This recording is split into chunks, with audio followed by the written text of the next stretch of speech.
lies that there's 100,000 people of worth of bones. I'm not quite sure how you count that one without having forensic anthropologists, blah, blah, blah. But it's roughly like 100,000 folks, and they're buried underneath the. So those windows that are along the bottom, those are looking into the crypts where the bones are.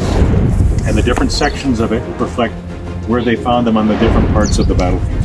And so when you go over there, you can look through the windows, and you're going to, if you want to, you'll see the remains of the soldiers, and you have no idea who they are that fought in this battle. And then they built the memorial over it. Now, what is this? What do you think this looks like from a distance? It is kind of a headstone.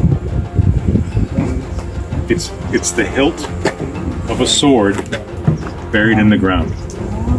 Right? Architecture, particularly when it comes to this kind of stuff, every little bit and piece of it has some kind of meaning to it. So overall, the design is that it's a hilt in the sword, and why bury the sword? Why do that with the sword?